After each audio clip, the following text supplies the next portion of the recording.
Hey everybody, welcome to my read-through of the entire Bible. If you've been following along on my DITLY videos, you know that one of my goals is to read through this entire book. Might take about a year if I follow the typical reading plan, but I think it's important. Not to say anything about the content and the value of the Bible itself, but just for me personally, I want to be able to say, hey, I've read the book, especially if I claim to follow it in any sort of way at all. I think it's important to say, yeah, I've read it all the way through. And unfortunately, I haven't done that yet. And I think that's a mistake, and I'm hoping to fix that this year. Thank you for joining me. I'm going to be reading through the New Revised Standard Version, which I think provides a unique translation that offers a little bit more insight than what I'm used to from other versions. Typically, I prefer the New American Standard, the NIV, New International Version. Not a fan of the King James, simply because in our modern times it's virtually unreadable. It was translated in 1611, I believe, and I think the King James, important translation that it was, we just can't understand it really with our modern language. At the time it made sense, now not so much. So I believe this version is a little bit more in tune with this century. So let's dive in. We're going to start at the very beginning, obviously. I've got the text here on the side if you want to follow along. I'm not going to be diving into the commentary because for the sake of speed and time, in the past I've gone down that rabbit hole of reading the commentary that goes along, and it's very insightful. I really enjoy it, but it doubles and triples the reading time, and my goal is just to not to sound disrespectful, but just get through it, just get through the Bible. So that's my goal here. So let's start with chapter 1 here at the start. Let me just double check my reading plan here. Should have done that ahead of time. But I think we're going to be reading Genesis 1 through 4. Let's see.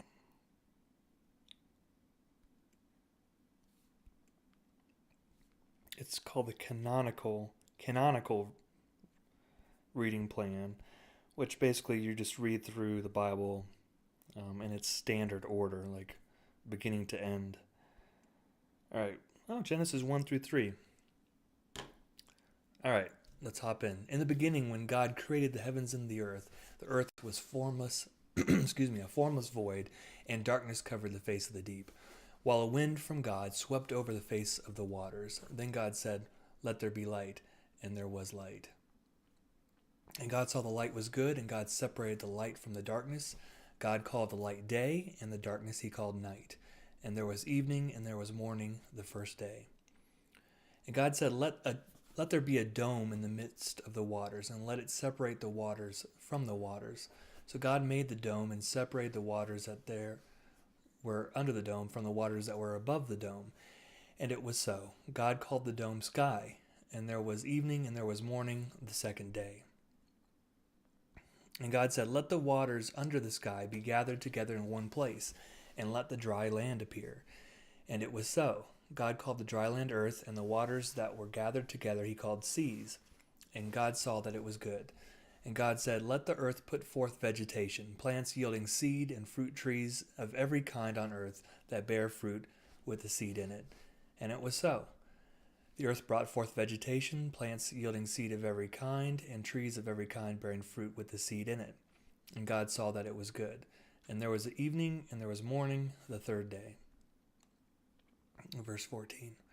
And God said, Let there be lights in the dome of the sky to separate the day from the night, and let them be for signs and for seasons and for days and years, and let them be lights in the dome of the sky to give light upon the earth. Oh, thanks. And it was so. God made the two great lights, the greater light to rule the day, and the lesser light to rule the night and the stars. I'm going to assume the lesser light was the moon. God set them in the dome of the sky to give light upon the earth, to rule over the day and over the night, and to separate the light from the darkness. And God saw that it was good. And there was evening, and there was morning, the fourth day. And God said, let the waters bring forth swarms of living creatures, and let the birds fly above the earth across the dome of the sky. So God created the great sea monsters, and every living creature that moves, of every kind, with which the waters swarm, and every winged bird of every kind. And God saw that it was good. God blessed them and said, be fruitful and multiply, and fill the waters and the seas, and let the birds multiply on the earth. And there was evening, and there was morning, the fifth day. And God said, let the earth bring forth living creatures of every kind, cattle and creeping things, and wild animals of the earth of every kind. And it was so. God made the wild animals of the earth of every kind, and the cattle of every kind, and everything that creeps upon the ground of every kind. And God saw that it was good.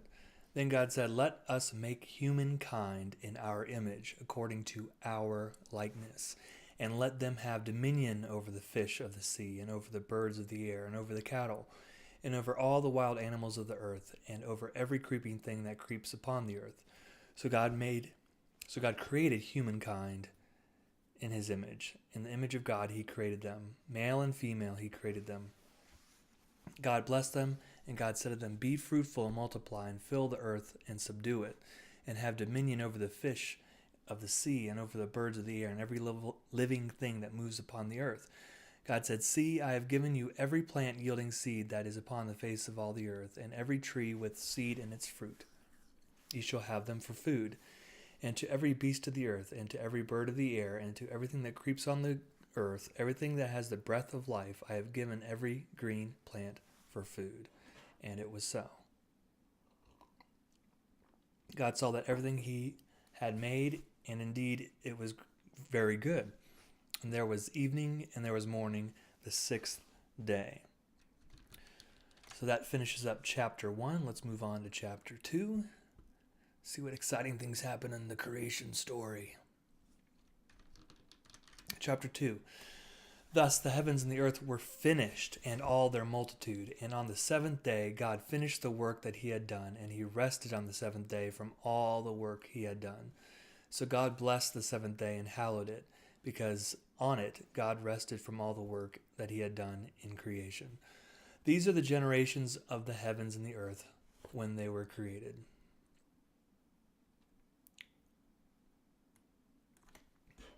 Let's take a beverage break. In the day that the Lord God made the earth and the heavens, when no plant of the field was yet in the earth, and no herb of the field had yet sprung up, for the Lord God had not caused it to rain upon the earth, and there was no one to till the ground, but a stream would rise up from the earth and water the whole face of the ground. Then the Lord God formed man from the dust of the ground, and breathed into his nostrils the breath of life, and the man became a living being. And the Lord God planted a garden in Eden in the east, and there he put the man whom he had formed.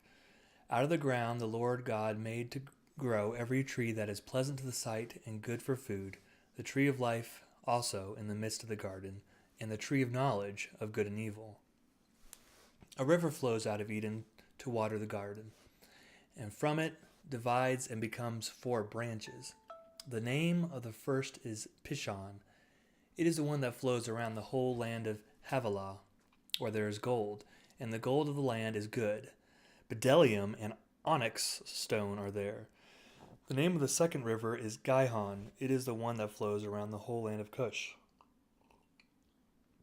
The name of the third river is Tigris, which flows east of Assyria, and the fourth river is the Euphrates.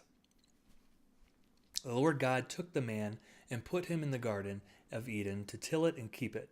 And the Lord God commanded the man, you may freely eat of every tree of the garden, but the tree of knowledge of good and evil you shall not eat, for in the day that you eat of it you shall die. Then the Lord God said, it is not good that the man should be alone. I will make him a helper as his partner. So out of the ground the Lord God formed every animal of the field and every bird of the air, and brought them to the man to see what he would call them. And whatever the man called every living creature, that was its name.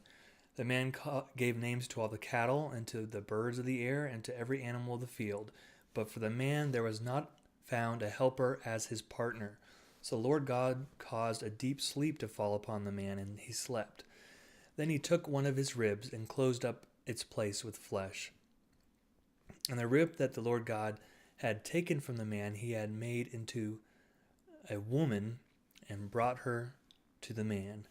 Then the man said, "This at last is bone of my bones and flesh of my flesh. This one shall be called woman, for out of man this one was taken.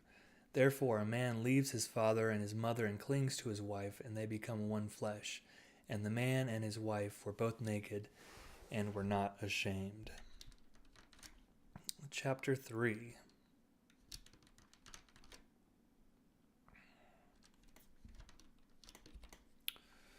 There we go.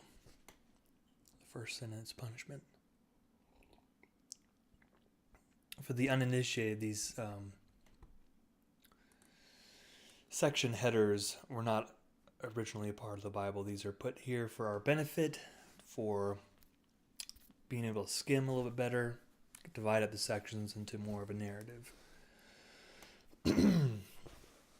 Now the serpent was more crafty than any other wild animal the Lord God had made. He said to the woman, "Did God say, 'You shall not eat from the tree in the garden'?" The woman said to the serpent, "We may eat of the fruit of the trees in the garden, but God said, 'You shall not eat the fruit of the tree that is in the middle of the garden, nor shall you touch it, or you shall die.'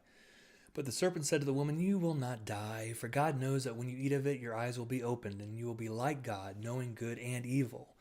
So when the woman saw the tree was good for food, and that it was a delight to the eyes, and that the tree was to be desired to make one wise, she took of its fruit and ate.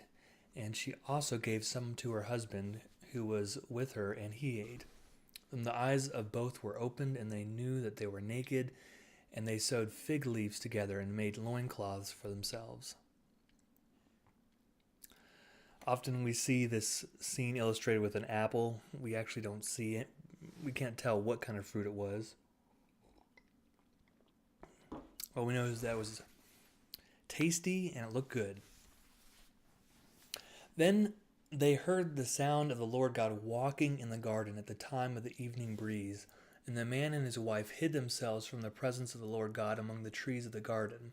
But the Lord God called to the man and said to him, "Where are you?" He said, "I heard the sound of you in the garden, and I was afraid because I was naked, and I hid myself." He said, "Who told you that you were naked? Have you eaten from the tree which I commanded you not to eat?" The man said, "The woman whom you gave to be with me, she gave me the fruit from the tree, and I ate." Then the Lord God said to the woman, "What is this that you have done?" The woman said, "The serpent tricked me, and I ate." Excuse me. Lord God said to the serpent, "Because you have done this, cursed are you among all the animals and among all wild creatures. Upon your belly you shall go, and dust you shall eat all the days of your life. I will put enmity between you and the woman, and between your offspring and hers. He will strike your head, and you will strike his heel." To the woman he said, "I will greatly increase your pangs in childbearing. In pain you shall bring forth children. Yet your desire shall be for your husband, and he shall rule over you." And the man he said, "Because you have listened to the voice of your wife, and have eaten of the tree about which I commanded you, you shall not eat of it. Cursed is the ground because of you. In toil you shall eat of it all the days of your life. Thorns and thistles it shall bring forth for you, and you shall eat the plants of the field. By the sweat of your face you shall eat bread until you return to the ground, for out of it you were taken. You are dust, and to dust you shall return." The woman named his wife Eve because she was, like how this transitions out of this terrible moment. Okay, the man named his wife Eve because she was the mother of all living. And the Lord God made garments of skins for the man and his wife and clothed them. And the Lord God said, "See, the man has become like one of us, knowing good and evil.